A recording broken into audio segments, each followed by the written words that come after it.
নমস্কার সবাইকে আমার চ্যানেল সুমিতাস কুকিং ডায়েরিতে স্বাগত। আমরা বাঙালিরা সব সবজিকে একটু ঘুরিয়ে ফিরিয়ে অন্যরকমভাবে রান্না করার চেষ্টা করি। আজকেও আমি সেইভাবে রেগুলার কিন্তু একটু অন্যরকমভাবে ব্রোকলির তরকারি বানাতে চলেছি, যেটার টেস্ট হয় অসাধারণ। তো ভিডিওটা স্কিপ না করে দেখতে থাকুন। দেখতেই পেলেন আমি একটা মিডিয়াম সাইজের ব্রোকলি ছোট টুকরো করে কেটে নিয়েছি। এরপর কড়াইয়ে 1 টেবিল চামচ তেল দিয়ে মিডিয়াম ফ্লেমে হালকা করে ভেজে নেব।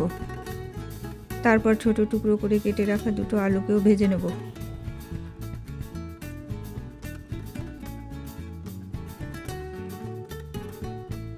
এবার মশলার জন্য একটা ছোট পেঁয়াজ, একটা টমেটো, দুটো কাঁচা লঙ্কা, 7-8টা কিশমিশ, 4-5টা কাজু এবং একটা গোটা রসুনের অর্ধেক নিয়ে একটা স্মুথ পেস্ট বানিয়ে নেব।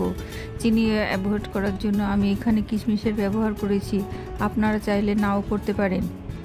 এরপর কড়াইয়ে 1 টেবিল চামচ তেল দিয়ে ফোড়নের জন্য হাফ চা চামচ পাঁচফোড়ন, একটা তেজপাতা ও একটা শুকনো লঙ্কার অর্ধেক অংশ দিয়ে দেব।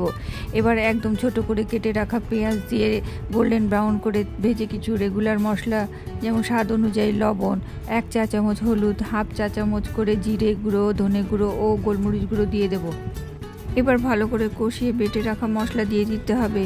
এটিকেও তেল ছাড়া পর্যন্ত ভালো করে কষাতে হবে। এই যে দুবার কষালাম, এতে কিন্তু তরকারির টেস্ট খুব ভালো আসে। মশলা কষানো হয়ে গেলে ভেজে রাখা ব্রোকলি ও আলু দিয়ে দেব।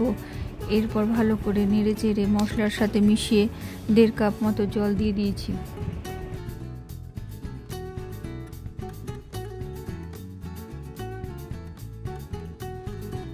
এবার ঢাকা দিয়ে লো ফ্লেমে 5 থেকে 7 মিনিট সবজিগুলো সেদ্ধ হওয়া পর্যন্ত রান্না করে নিতে হবে। তাহলেই আমাদের ব্রোকলির তরকারি একদম রেডি। আপনারা চাইলে শেষে একটু গরম মশলা ছড়িয়ে দিতে পারেন, আমি এখানে ব্যবহার করিনি। ভিডিওটি ভালো লাগলে like, share, comment and subscribe করে পাশে থাকা বেল আইকনটি প্রেস করতে ভুলবেন না।